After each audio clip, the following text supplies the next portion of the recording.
Eu vou voltar na tragédia que aconteceu em Minas Gerais, na cidade de Mariana, porque nós não temos um número ainda de pessoas que estão desaparecidas e de pessoas mortas. Mas o número de desabrigados, esse número que era de 530, já passou para 600. 600. São 600 pessoas que não têm mais para onde ir. As casas ficaram soterradas por toda a lama tóxica, né? E dificilmente elas poderão voltar para as suas casas, refazer as suas casas nos seus terrenos, porque isso vai demandar, né, com que todas as agências de meio ambiente, elas têm que ir lá para ver em que grau esse solo foi atingido e por quanto tempo esse solo estará ainda, né, causando risco à saúde humana. Eu falei quando, pouquinho antes da gente ir, pode botar a imagem, por favor? Eu falei pouquinho antes de ir para o nosso intervalo que o repórter Álvaro Zanotti, olha aí, você vai vendo agora um sobrevoo, olha a imagem aí do helicóptero, a imagem do helicóptero, você vai vendo aí num sobrevoo, repara, toda a área atingida e foi arrancando a beirada da mata e levando tudo. Quer dizer, o risco ainda é muito grande, mas olha, essa é uma imagem que está nos chegando, você vai vendo, repara, vários caminhos se transformaram em rios de lama, atingiu não só Bento Rodrigues, mas também outros 5 distritos, Águas Claras, Ponte do Grama, Paracatu, Pedras e Barra Longa. Para ter uma noção do alcance dessa lama tóxica, Barra Longa fica a 70 quilômetros daí. Quer dizer, imagina, eu não saberia, nem sei se é, mas só um professor de física é capaz de calcular a velocidade, né, e a força com que essa lama, né, o que essa lama carregou, para a gente saber a velocidade e a força, porque foi arrancando tudo. Eu vou direto com o nosso Álvaro Zanotti, que está exatamente na porta do ginásio, onde pessoas vão entregando mantimentos, roupas, num gesto de solidariedade. Álvaro. É isso mesmo, Marcelo, nós conseguimos chegar um pouco mais perto aqui do ginásio, uma cortesia do pessoal da prefeitura, e a todo momento a gente vê isso, gente trazendo mais doações, gente contribuindo para as pessoas. Vocês vieram trazer doações, prestar solidariedade? A gente está procurando o pai dele que está desaparecido. Ah, então vocês são residentes lá? Por favor, gentileza, vocês são residentes lá. Sim. E vocês estavam fora do distrito quando tudo aconteceu? Que na verdade somos de Santa Bárbara, o pai dele é de lá. E no momento ele estava trabalhando na barragem, estamos sem notícias desde ontem. Então ele era trabalhador da Samarco ou de uma prestadora de serviço. Como é o seu nome? Fábio. Fábio, então você está completamente sem notícias do seu pai. Sem notícias, não sei onde é meu pai tá. Ninguém fala, uns falam que está aqui em Mariana, uns falam que agora não sabe onde é que ele está. Está todo perdido. Quando foi a última vez que você teve contato com ele? Foi antes de ontem. Então já tem 2 dias já, aconteceu o acidente, você o procurou lá, chegou a ir até o distrito? Já e nada, nós vimos, nenhuma informação. A empresa também não... Nenhuma informação, nem da empresa, de ninguém. E aqui, você está conseguindo ter algum acesso? Nós chegamos aqui agora para nós olhar, saber. Ninguém soube informar para onde que ele está, ninguém sabe. Tá vendo, Marcelo? É a angústia das pessoas que estão à procura dos seus parentes. Aqui é o pai dele. Vou te dar licença para que você possa, pelo menos, ver se consegue uma notícia do pai, né? Por favor. Vamos ver, talvez a gente tenha uma boa notícia aqui para dar dele encontrando o pai dele. Mas a situação é essa a todo tempo. Pessoas que vêm aqui buscando por informações e pessoas também que vêm fazer doações. Marcelo. Olha aí, você vai vendo a imagem, abre aí, olha, as pessoas separando, abre a imagem das doações, as pessoas acampadas e outras vão separando aí, ó, as doações, separando roupa para distribuir. São 600 até agora desabrigados, não se tem, essa que é a verdade, o número exato de desaparecidos e também, até agora, o número de 2 mortos, mas esse é um número ainda inicial, porque os bombeiros não conseguem, nem as equipes de resgate, não conseguem chegar exatamente por isso aí, ó, porque a lama está completamente fofa na maior parte dos lugares. Como faz sol, daqui a pouco isso vai secar. E aí é que vai ser a complicação para fazer, né, desaparecidos, como é que vai encontrar no meio, né, de toda essa lama. Essa é a imagem de uma senhora que ficou ali, foi salva, olha o carro onde ficou.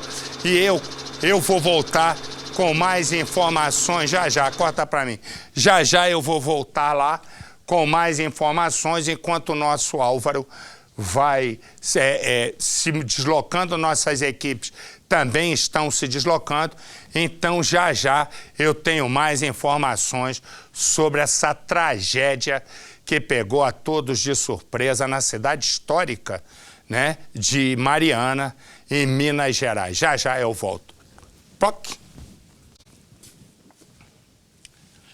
Ela namorava com ele, mas ela também namorava com ele. O problema é que ele não sabia. Ela sapecava iaiá com um e sapecava iaiá com outro. Só que o outro que sapecava não sabia daquele, e aquele não sabia do outro. E ela estava crente que estava agradando. A questão chegou a um ponto que ela chegou pro daqui, que chama Gabriel, e disse o seguinte, ele disse, nossa, você tá ficando com a barriga grande. Ela aí fez uma cara, pensa uma cara de sofrido. Ó, isso, a cara assim. Fez uma cara assim de sofrido, de Percival, né? Todo cara milionário faz cara de sofrido para não emprestar nada para ninguém. O que aconteceu? Isso aqui, solidariedade é zero. Precisava de R$10 outro dia para pagar um sanduíche. Ele disse, amanhã eu como. Bom, mas vamos lá, o que aconteceu? Ela fez a cara de sofrida e disse para Gabriel que ia lá, era um namoro que ele aparecia lá 2 vezes, tal, por mês, porque mora longe. Ela disse, tô mal. Ele disse, mal de quê? O que você tem nessa barriga? Ela disse, tô com tumor. Ele disse, tumor? Ele disse, vou morrer de câncer. Morrer? Não, disse Gabriel. Eu compro tudo que precisar. Gabriel gostava dela. Ele disse, gosta, né? Disse, eu compro medicamento. Não, isso não vai acontecer com você, não. Nem fala isso, fecha essa boca. Aí, tá tudo certo. Só que aí, ele começou a xeretar daqui, xeretar dali, né, nesse negócio de rede social, e viu uma foto da tumorenta, nem sei se esse nome existe, com esse aqui. Mais um pouco, ele descobre que o tal tumor que ela dizia, mais um mês, ia nascer e ter nome. Ela estava grávida de Alexandre. Quando o Gabriel descobre, ele diz, legal. Ele começa a planejar a morte dos dois. Ele começa a pensar, o que eu vou fazer com essa danada? Ele pensa, ele planeja, ele vai, né, e monta na cabeça um plano, né, que deixou ele na cadeia. E esse plano, né, ele vai, parte para cima dos dois e não mata ninguém, mas fere. Tanto é que, ó, para tristeza, ela perdeu o bebê e ela também está balançando. O namorado não. Esse também foi ferido, mas sobreviveu. E sobreviveu, todos sobreviveram. Na verdade está bem, né? Foi ferimento que não foi tão profundo. Ela não. A coisa foi feia, né? E ele mesmo vai contar por quê, como é que ele descobriu. Mas a história começa assim. De um lado, Gabriel. Do outro, Alexandre. E entre eles, Rosana. O primeiro a namorar a moça é Gabriel. Os dois se conhecem numa festa. Dali em diante, começam a se encontrar para o Sapec Yaya. Show de bola. Show de bola. Vamos dar um rolê agora? Vamos sim. O problema é que Rosana mora de um lado da cidade e Gabriel do outro. 23 quilômetros de distância. Então o casal combina de se encontrar 2 vezes por mês. Ah, mas beleza. Relaxa. A gente dá um jeito. Lógico. O importante é a gente seguir. Mas Rosana é daquelas que não sabem viver sozinha. Durante uma visita na casa da irmã, ela conhece Alexandre, o vizinho. Não demora muito e Rosana sai da sala da irmã e vai para o quarto de Alexandre. Tá bom, então. Cuidar dela, tá? Tá bom, pode deixar. Tchau. Tchau, tchau. E agora a moça que não tem emprego tem 2 namorados. Mas só um ajuda Rosana a pagar as contas. É Gabriel. O rapaz chega para mais uma visita. De cara percebe que Rosana está mudada. Está mais gordinha. É, porque esse dia eu tava um pouquinho mal, tomei uns remédios, sabe? Aí acho que deu engordadinha. Sério? E você não me contou nada, não falou? Ah, é porque eu não queria te preocupar. Rosana diz que descobriu que está doente e teve que começar a tomar um remédio muito forte. Comovido, Gabriel se oferece para pagar os remédios. Dá pra comprar? Amor, dá mais, né? 200 dá pra quê hoje em dia? Pra nada. Mal sabe ele que a barriga é fruto de muito Sapec Yaya. Pô, você não se pode se eu for descansar, não? Com o tempo, Gabriel começa a perceber que Rosana não quer mais saber dele e só se anima quando Gabriel abre a carteira. Nossa, amor. Desconfiado, Gabriel começa a investigar a namorada pela internet, até que encontra uma foto. A foto de Rosana e Alexandre. Gabriel vai tirar satisfações com a namorada. Quando chega na casa, dá de cara com Alexandre. Começa a briga. Gabriel agride Alexandre. Depois acerta as contas com Rosana. Muito machucada, a moça é levada para o hospital e acaba perdendo o bebê. Alexandre também fica no hospital. Já Gabriel tenta fugir, mas não consegue. Acaba preso em flagrante.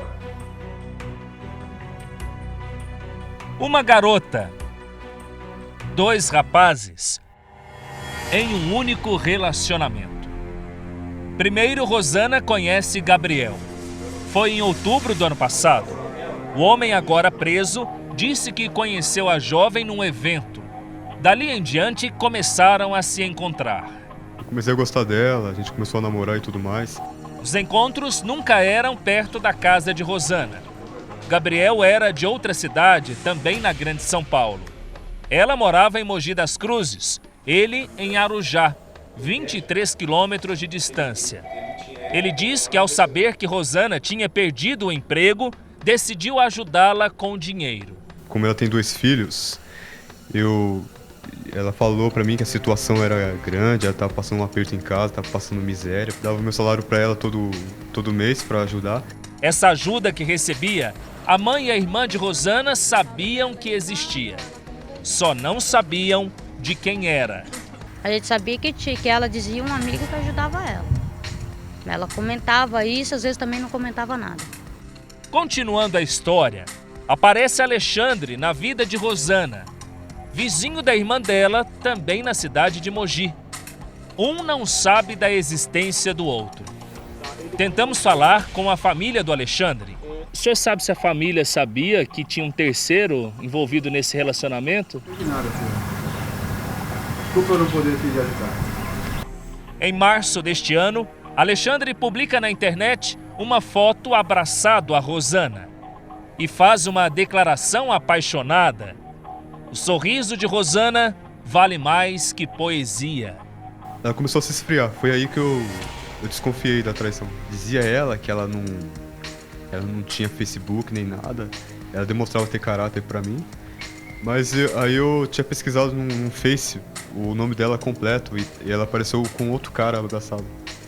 Essa imagem virou a foto da discórdia, que fez Gabriel perder a cabeça.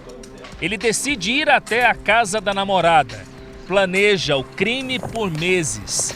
Enquanto isso, Rosana avisa aos parentes que está grávida. Na delegacia, Gabriel disse que nunca desconfiou da gravidez de Rosana, mas percebia que a cada encontro a barriga estava maior. Quando perguntava, tinha a seguinte resposta: Da gravidez dela, eu não estava ciente, porque desde então ela tinha falado, ela fala assim, os pessoal falam que eu tô grávida, mas não é nada disso não, é por causa do câncer de útero que eu tenho. Gabriel não desiste e marca o dia do crime. Ele aparece disposto a matar Rosana e Alexandre, que escapam por muito pouco. O terceiro personagem dessa história até então era desconhecido da família da Rosana e também do Alexandre.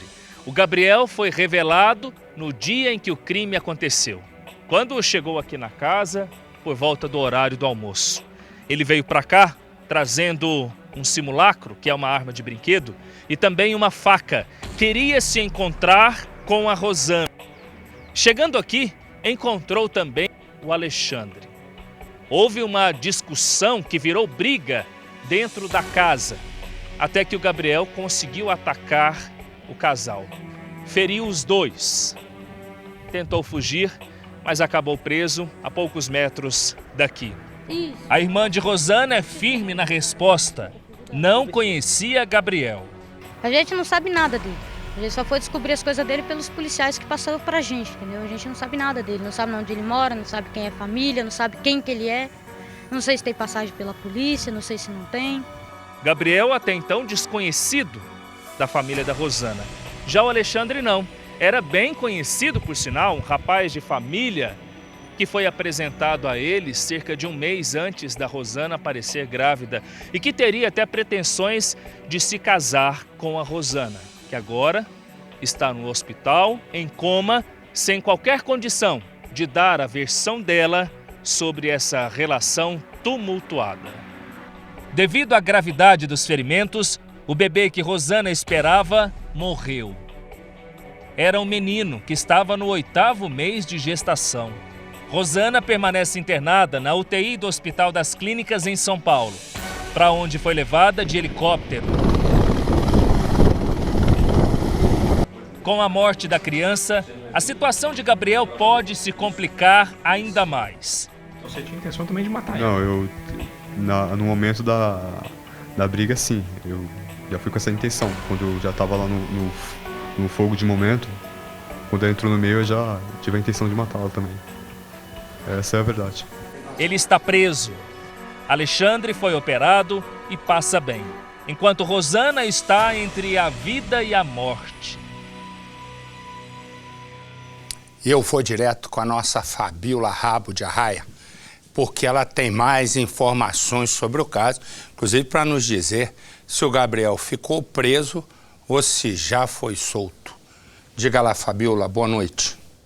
Boa noite, Marcelo. Olha, Gabriel continua preso, mas a família da vítima agora na expectativa tanto da Rosana conseguir sair desse quadro que ela se encontra hoje, porque ela continua, em estado gravíssimo, e também na expectativa de que ele não seja solto, porque o delegado passou para a família que há possibilidade dele sair. Então é importante nesse momento para a família que ele permaneça preso e que a polícia consiga unir provas contra ele para que ele não saia tão cedo da cadeia. Marcelo. Obrigado, meu amor. Já eu volto. Troque. Vai botar na foto. Todo mundo vê essa moça. Vai vendo. Vai vendo. O marido dela acabou e o marido dela... Vai passar na foto. Essa moça aí é aquela que faz um anúncio. Um anúncio de... Acho que é sabonete, sei lá. Chama... Que aí o cara diz... Oi, Verão, de sabão em pó. Acabaram de me dizer aqui. Oi, Verão. É ela ali, ó. Vai vendo. Aí, resumo. Ela tinha um marido, né? Bota a outra foto aqui, a inicial, por favor. Resumo. Ela tinha um marido, tá com o corpo sarado, ela mesmo, hein? Nossa Senhora, deve fazer exercício que dói. Porque a bicha tá, mas aquele, na parte de cima não é exercício, não. Aquilo ali é negócio de bag, esse bag aí não. O resto, tudo bem, o resto tá malhado. Essa aí, essa moça, corta pra mim aqui, deixa ela lá. Ela chama Aline. E o ex-marido dela, que é lutador de jiu-jitsu, né, chama-se Rodrigo Riscado. Bota ele aqui, aí pra mim, junto com ela aí, ó. Ex-marido dela, o rapaz é forte, não sei o quê. O que aconteceu? Ele ia saindo para jantar, e no momento em que ele está saindo para jantar, vieram 3 bandidos. Ele está num carro bonito, aí os bandidos roubaram a carteira, o celular dele, lutador de jiu-jitsu, ele ficou na dele, com toda a razão. De repente, os caras disseram, agora vamos para a tua casa. Ele parou, pensou e disse, não deu. Aí ele reagiu. Um dos bandidos atirou, deu 2 tiros nele, né? Um pegou aí debaixo do braço e o outro pegou na mão, ele passa bem, 2 foram presos. Tem mais 2 presos? 2 bandidos foram presos, né? Bem que quando eu olhei essa moça, eu lembrei. Põe no Cidade. Forte e musculoso, praticante de jiu-jitsu e lutador de MMA. Mas o atleta foi traído pela distração com o telefone celular e quase perdeu a vida em um assalto. Durante a madrugada, Rodrigo Riscado, de 42 anos, foi surpreendido por bandidos na zona oeste do Rio de Janeiro e acabou baleado. Por muito pouco, os policiais militares teriam conseguido evitar o crime. Eles estavam em patrulhamento numa das ruas do bairro do Recreio dos Bandeirantes, quando notaram um motorista com o carro parado, distraído, mexendo no telefone celular. Enquanto se aproximavam, escutaram barulho de tiros e, logo em seguida, um grito. Na sequência, perceberam que um homem vestindo um casaco azul saiu correndo na direção de um outro carro. Imediatamente, os policiais militares deram início a uma perseguição, que terminou pouco depois num acidente. O carro onde os bandidos estavam bateu em uma mureta. Marcelo Gomes da Silva, de 46 anos, e Luiz Otávio Fernando da Silva, de 18 anos, foram presos em flagrante. Com a dupla estavam os documentos e o casaco do lutador, além de uma pistola 9mm. Policiais militares que deram apoio à ação socorreram o lutador Rodrigo Riscado, encontrado ferido dentro do carro. Ele foi levado para o Hospital Municipal Lourenço Jorge, na Barra da Tijuca, depois transferido para uma unidade de saúde particular no mesmo bairro. Rodrigo Riscado foi baleado 2 vezes. Os disparos atingiram o tórax e uma das mãos dele, que precisou ser operado. A cirurgia, segundo os médicos, foi bem sucedida. O lutador ainda não tem previsão de alta. Além de lutador, Rodrigo Riscado é empresário da dançarina Aline Riscado.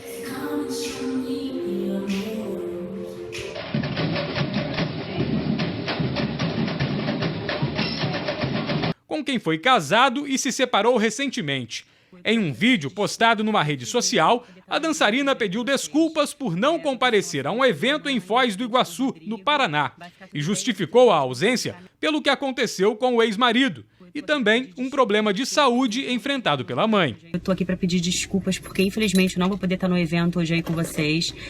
Aconteceu um acidente com a minha mãe, um acidente com o Rodrigo. Vai ficar tudo bem, mas infelizmente eu não pude estar me ausentando. E é isso. O lutador lamentou a violência no Rio de Janeiro. A gente vê que a violência está do nosso lado o tempo inteiro, né? Acho que no Rio de Janeiro, além de Deus, tem que ter sorte para não acontecer isso. Sim, mas não é só no Rio de Janeiro não, meu amigo. É em qualquer lugar desse país. Só sorte. A gente cada vez paga mais imposto, cada vez o governo extorque mais dinheiro da gente. Resumo, e cada vez mais a gente está inseguro. E o óculos da moça também parece uma tela de televisão. Cada óculos, uma lapa de óculos, mais um pouco botava aqueles óculos de carnaval que fica desse tamanho. Óculos grande, Mas o nosso Hernani leva a bala. Hernani, vou te dar um palpite, quer? Vou te dar, quando fizer a tua matéria, você que é um repórter que eu adoro, não dá esses nomes completos para bandido, não, porque ninguém vai anotar. Da João da Silva, acabou. Tem menor importância, né? Só para dizer que apurou. E não apurou nada, né? Então não põe não, Hernani, que ninguém tem interesse nisso. Tem interesse na história, né? História essa que você agora vai contar pra gente. Diga lá, Hernani. Olha, Marcelo, o Rodrigo deve ficar pelo menos mais 2 dias internado num hospital particular da Barra da Tijuca, na zona oeste do Rio de Janeiro. O detalhe é que ele, ao dar entrada nessa unidade de saúde, contou para os médicos que teria sido vítima de uma tentativa de sequestro. Os 2 presos, inicialmente, vão responder por tentativa de latrocínio, que é o roubo seguido de morte. Como o depoimento da vítima ainda não foi colhido, existe a possibilidade dos policiais modificarem esse indiciamento. Portanto, vai ser fundamental aí o depoimento do Rodrigo para que esse caso seja finalizado até de uma outra forma, de repente. Marcelo. Hernani, deixa eu dizer uma coisa. Nesse momento, nós chegamos a um lugar onde um assunto que eu e você acompanhamos e tristificamos, nós conseguimos chegar. Um lugar, põe a imagem para mim, por favor. A imagem que eu e você estamos vendo é a casa onde a universitária, aquela mocinha Larissa, foi torturada e morta. O nosso poeta Polido chegou na casa e ele vai nos contar lembra da Larissa, aquela em que o empresário José Roberto virou amante do namorado de Larissa o Lucas, e os 2 estão presos. A casa que ela foi torturada é essa aí. Mas o nosso Polido chegou e vai nos mostrar exatamente como tudo aconteceu aí naquele dia. Como foi, Polido? Polido acaba de me dizer que volta já já.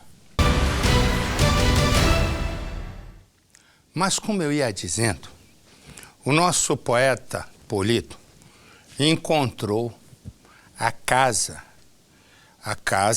onde Larissa, põe os 3 para mim, por favor, onde Larissa foi morta, segundo a polícia acredita, esse já confessou o crime, né, o empresário José Roberto, e incriminou Lucas, o namorado de Larissa, porque dizendo que os 2 tinham, né, combinado isso, eles se tornaram amantes.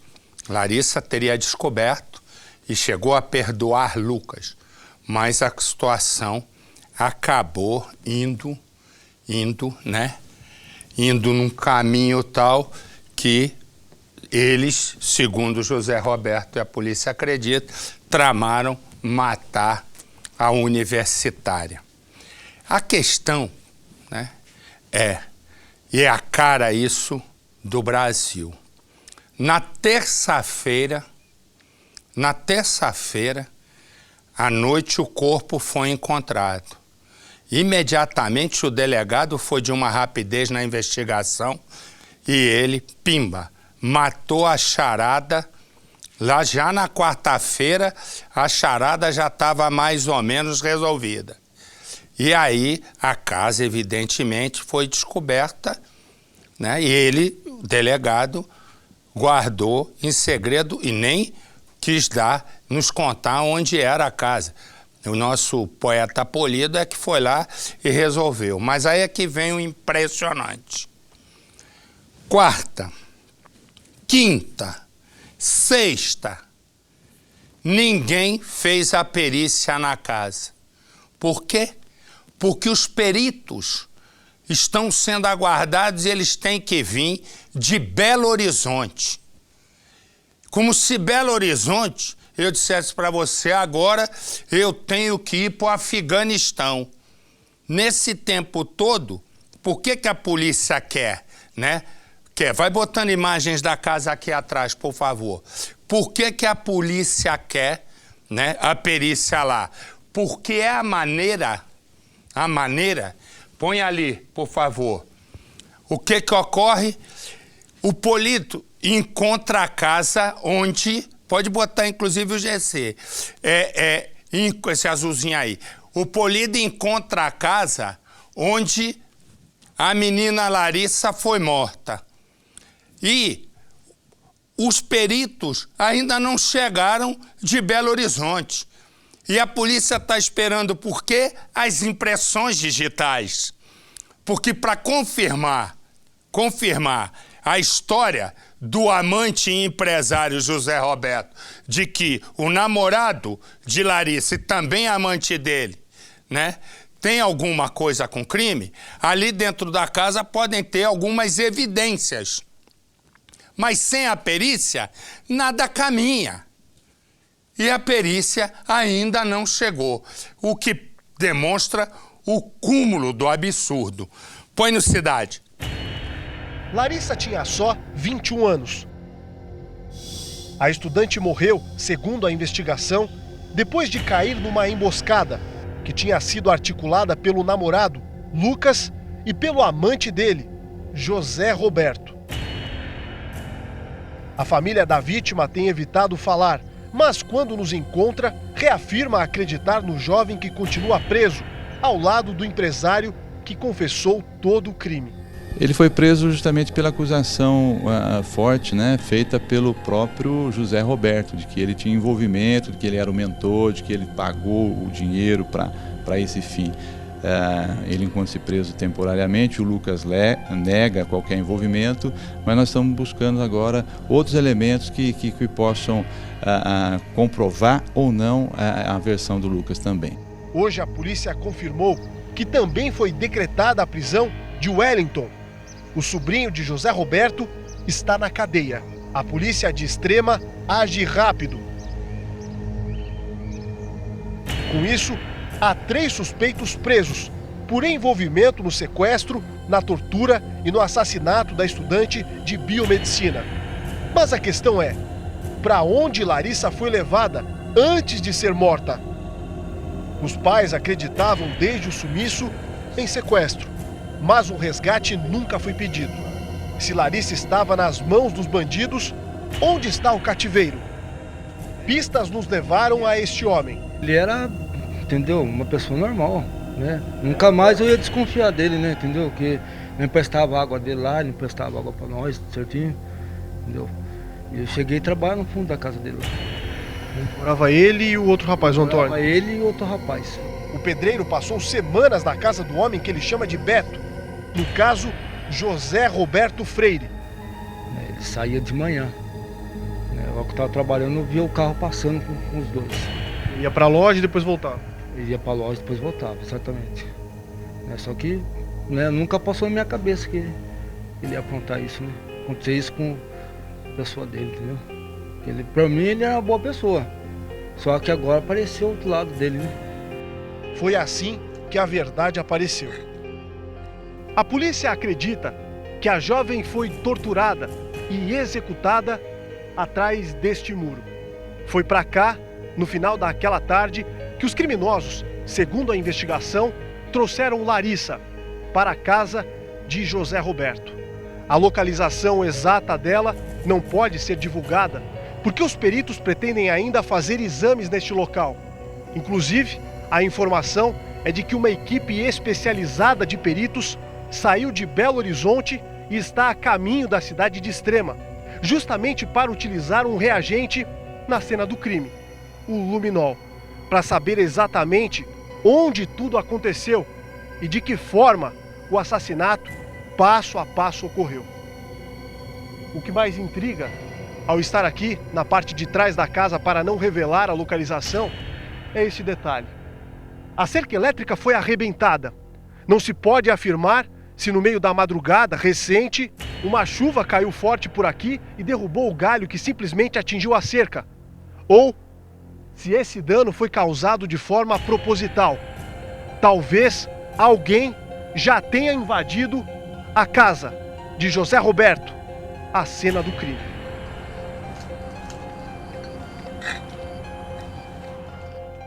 Talvez a própria polícia tenha entrado por aqui quando conseguiu o mandado de busca, apreensão e prisão de José Roberto. Veja que o único trecho danificado é este aqui, nos fundos, o local mais discreto. Larissa entrou pela garagem, aterrorizada, dentro de um carro e certamente passou por esta porta. Com muro alto, quase zero de visão por fora, os criminosos agiram com tranquilidade, acredita a polícia. Repare que pela janela do banheiro, ainda aberta, a toalha ficou pendurada no box, desde o dia em que José Roberto foi preso. O receio da polícia em divulgar onde fica a casa, o cativeiro de Larissa, é justamente dar chance aos vândalos que fizeram isso à loja de José Roberto. Acontece que os moradores da pequena cidade de Extrema estão revoltados com o caso. 3 dias depois, a loja do homem apontado como articulador de todo o crime está mais limpa, mas segue fechada, agora com tapumes de madeira. As localizações da loja, da rua em que o carro da jovem foi abandonado, com a chave no contato, e do bairro onde está a casa de José Roberto, formam quase um triângulo perfeito. A polícia acredita que os criminosos seguiram no sentido oposto do cativeiro durante o sequestro para despistar a polícia. A família da garota ainda duvida da participação do namorado. Lucas não tem nada a ver com isso, não. Não. Ele é uma pessoa que amava ela, estava todo momento junto com a gente. Eu tenho ele como um filho. Eu tenho ele como filho, um filho homem que eu nunca tive. E ele não tem envolvimento nenhum. Nada. O senhor também acredita que não tenha? Não. Nada. Ele não tem nada. E tanto que ele faz parte da minha família. Achar a casa de Lucas foi bem mais fácil. Não, eles não estão aí. Eles não estão mesmo. Certeza absoluta? Certeza absoluta. Tá. Tá bom? Obrigado, viu, Felipe? Chamamos do portão para confirmar e uma mulher aparece. Bom dia. Oi? Com licença, por acaso aqui que morava o Lucas? Sim. A senhora é familiar? Não. Eu vim aqui só dar comida pro cachorro. Pai e mãe do jovem suspeito não tem nada a ver com o crime e claramente estão com medo. Desde o dia em que a loja de José Roberto foi completamente destruída, os pais de Lucas também saíram da cidade. A casa só não está abandonada porque uma amiga da família tem vindo aqui todos os dias, não só para limpá-la, mas também para cuidar do cachorro do rapaz, que continua aqui, na garagem da casa da família. A polícia confirma que está atrás do homem e da mulher contratados para matarem Larissa. Reforça que ele se chama Henrique, mas não apresenta foto nem sobrenome. A identidade da comparsa é desconhecida. A Praça da República, em São Paulo, foi justamente o local onde os assassinos foram contratados. Está aqui também a peça para montar e esclarecer totalmente a história do assassinato. Mas a perícia aí de Belo Horizonte não ter chegado ainda é inacreditável, né, Faraó? É imperdoável, porque a polícia evidentemente sabe melhor do que ninguém, onde quer que ela esteja, inclusive em Extrema, que num local de crime é preciso que haja perícia e que os corpos sejam necropsiados. É impossível uma investigação sobre homicídio sem perícia. Agora, você esteve lá em Extrema, né, Marcelo? Tive, conheço bem. A distância de Extrema para Belo Horizonte, se você vê bem a fachada lá da delegacia de Extrema, está lá assim, tem um número e seccional de polícia. Seccional é uma unidade da polícia com mais recursos, exatamente para atender as unidades policiais. É indesculpável que em Extrema só haja perito esperando ser chamado em Belo Horizonte. Isso não existe. E mais, se Belo Horizonte está mais ou menos, vou dar um chute aqui, mas deve estar, deve estar uns 400 quilômetros, mais ou menos, um pouquinho mais, de Extrema. Caramba, que custa perguntar para a Secretaria de Segurança Pública de São Paulo se pode mandar uma equipe de peritos lá para fazer? Daqui à Extrema tá 1 hora. E saía lá e fazia de noite a perícia e mandava. Requisitava oficialmente, acabou o assunto. Mas não. Agora, Polito diz o seguinte, nosso poeta Polito diz, né, que o delegado já identificou, pelo menos em parte, o casal assassino, já tem pelo menos algumas pistas, e a nossa capitão Nascimento foi lá em busca de imagens de câmera de segurança que mostrasse o carro de Larissa, porque ela foi levada no próprio carro para morrer, né? No momento, imagens depois dela ter sido sequestrada. E aí a nossa capitão Nascimento acabou conseguindo o circuito. Põe no Cidade. Nestas imagens é possível ver o carro da jovem passando pela avenida. A esta altura, Larissa já estava sob o poder dos criminosos.